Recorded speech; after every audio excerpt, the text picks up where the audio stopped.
We haven't gotten to the exercises you need to do yet, but that's because we've put things here in order of importance. Bulking is done predominantly in the kitchen, with the gym being an afterthought, not the other way round. As long as you're eating a calorie surplus and getting your grams of protein, then you will find you're able to grow and bulk up and even add some muscle. But some of you have probably tried eating a lot in the past and found it didn't work. So the question now becomes, why not? If you've calculated your AMR, your macros, and your regular calorie intake, and you're maintaining a surplus, how can you not be growing? You can ask this question on a forum, and depending on where you ask, they'll tell you you're wrong. It's simple math, they say. If you eat more calories than you burn, it has to go somewhere and you will grow, they say. If you're not growing, you can't be eating enough calories. Are you skipping meals? But what they fail to take into account here is individual differences and just how much your AMR can vary depending on your hormonal makeup and other factors. You can run the numbers all you want and wear fitness trackers, but there are certain things that they just can't tell you. This is something a lot of people who swear by calorie counting and IIFYM deny. They snort in derision at people who say that eating a low-carb diet is a useful way to manage insulin, for example. But if you need proof that this does play a role, you just have to look at someone who uses steroids. Someone who uses steroids will build much more muscle and burn much more fat while doing the exact same routine as someone who doesn't use them, although they'd also suffer lots of other side effects. However, if they were to put their numbers in as we had done earlier, their AMR would be the exact same. Steroids work by increasing testosterone, by binding to the androgen receptors. Now imagine what happens if you have low testosterone. And as it happens, a lot of guys do have low testosterone, which leads to them being weak, flabby, and overweight. Conversely, you might struggle to gain weight if you have a condition like hyperthyroidism. This is a genetic disorder that causes your metabolism to be very fast. It makes you anxious, jittery, and thin, and it's all to do with your balance of T3 and T4 hormones. It's also possible to have hypothyroidism, note the O, which is the opposite effect, and it makes you tired, lethargic, and overweight, while also causing problems like acne. In women, hypothyroidism can be the result of polycystic ovaries. What's my point? Simply that you might be trying to bulk and not understanding why it's not working, only to be eventually diagnosed with hypothyroidism or hyperthyroidism. And in that case, you wouldn't be able to change size and shape, but you also wouldn't know why you had that problem. Likewise, you could have low testosterone but not realize it and carry on in vain trying to gain more muscle mass. But even if you don't have either of these conditions, there's a good chance that you could have some kind of imbalance or deficit that leads to similar problems. It's actually a mistake to think of your body too much in terms of being ill or well. In reality, our systems are not binary, they're spectrums. You don't have low testosterone or high testosterone. You have a number somewhere between those two extremes.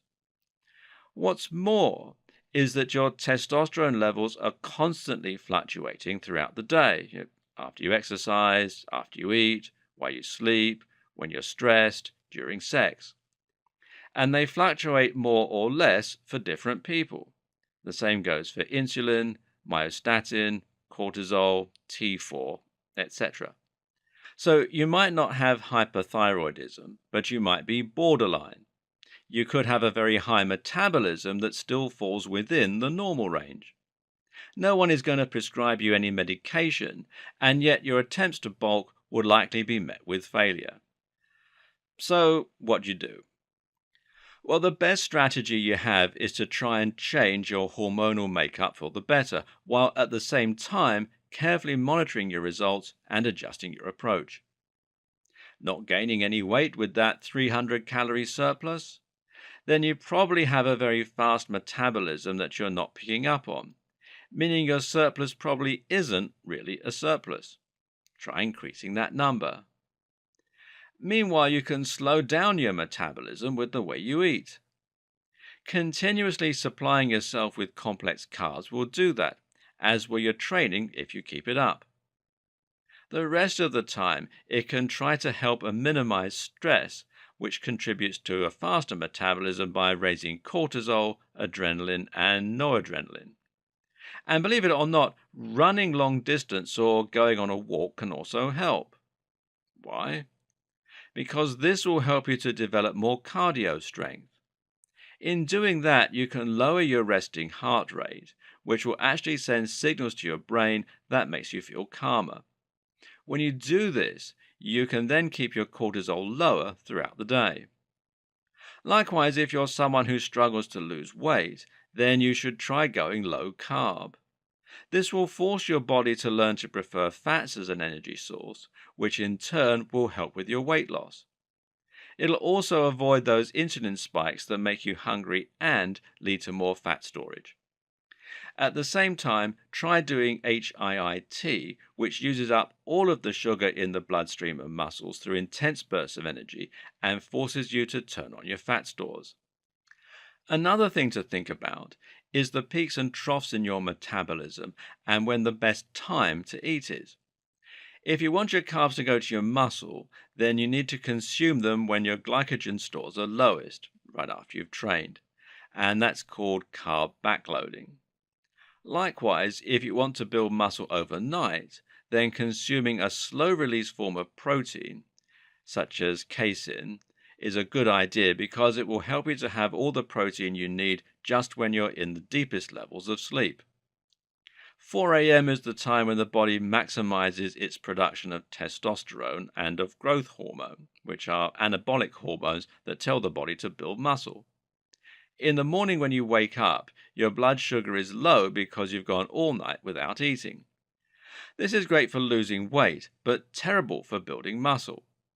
So if you want to avoid it being a negative thing, you need to get some calories in you early to get out of that highly catabolic state. As you can see then, you shouldn't think only in the short term and ask yourself to quickly add lots of calories to your diet. You should also think in the long term and think about how what you're eating will change your body and help you to build more muscle over time by slowing down your metabolism. But the simplest way to start bulking for most people is going to be to maintain a surplus. For most people, that's more than sufficient and the AMR will be accurate.